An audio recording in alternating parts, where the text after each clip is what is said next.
Yo, what's up guys? Day 5. Day 5 natin mga kaibigan na magja-jogging. 5 to 8 to 10, di ko sure. 5 to 10 kilometer, di ko sure ha guys ha.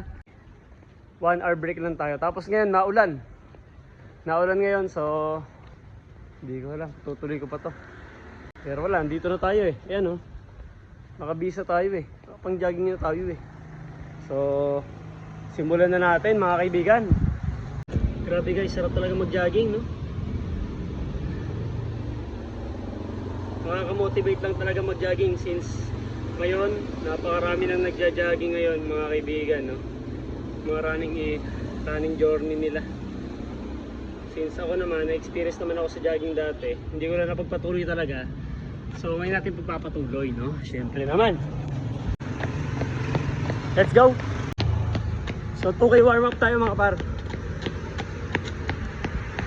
So personal PR ko nga pala 5 kilometer natin guys, 28 minutes. Pero muntik na tayo mahimatay nun. So ngayon hindi ko na alam kung anong gagawin natin ngayon. Bahala na. 1K mga par. Dati na nga pala ako nag-apply ng Navy kaya mahilig talaga ako mag-jogging dati. So ngayon natigil lang kasi sobrang busy namin. Tapos ngayon, syempre, pinagpapatuloy ko na ulit. Gusto ko lang kasing maano yung stamina natin. Tsaka endurance guys. Syempre, minsan, nagbabasketball tayo.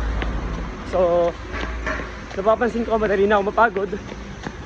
Kaya ngayon, sinubukan ulit natin mag-jogging para ma-maintain natin yung lakas natin. At tumagal tayo sa court. So ganun lang. So malapit na tayo mag 2 kilometer guys. Nakawa na tayo. Maintain lang natin yung ganitong pace. At isa pa guys, isa rin sa mga dahilan kung bakit nagja-jogging tayo. Kasi bala ko talagang sumali sa sa marathon. Hindi ko pa alam kung kailan ako sasali. Kaya nagpa-practice tayo mag-jogging mga kaibigan. So pinapalayo natin yung kilometer na tatakbo natin para makasabay tayo sa mga kasasali. So hindi ko pa sure guys kung kailan tayo sasali guys ha. Kasi pang 5 araw pa lang natin nagja-jogging. Tsaka syempre guys, achievements na rin sa atin yun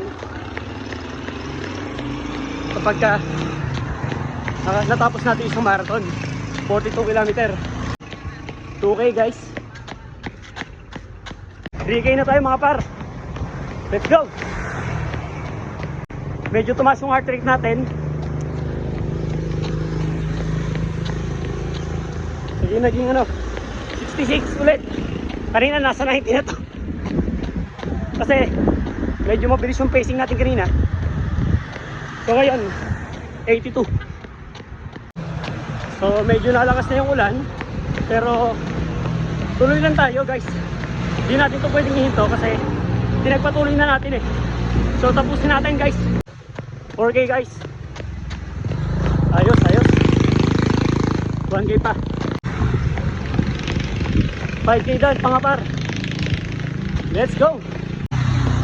So hindi ko nahabit yung record ko sa yung PR ko kahapon. Isang araw. Pero okay lang. At least naka 30 minutes pa rin tayo. 6K mga par. Let's go. Tapos, cool down muna tayo guys. Rest muna tayo. Ate, pwede po Gcash?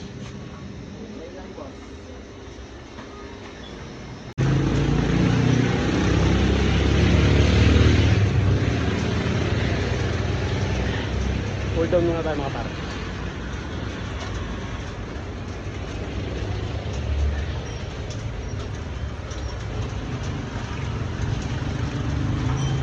Medyo maulan mga para.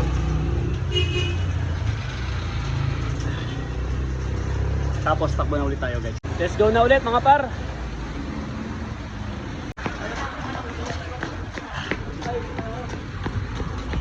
Let's go.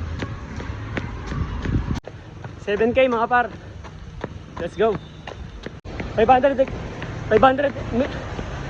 na lang guys. 8K na tayo mga par. 8K mga par. Ayos. Tapos na tayo mga par. Thank you Lord. Tapos ko 8 km. Ha, kapagod, grabe. Rest muna tayo guys. Okay lang guys, kung di natin nakuha yung sub 50 sa 8 km, pero at least nagawa pa rin natin. Comment lang kayo dyan guys kung ano pa yung may improve natin. Kung ano yung babaguhin ko, ano yung dapat ko pang malaman. Kasi since baguhan pa lang ako dito sa pagtakbo. Patulong na lang guys. Let's go!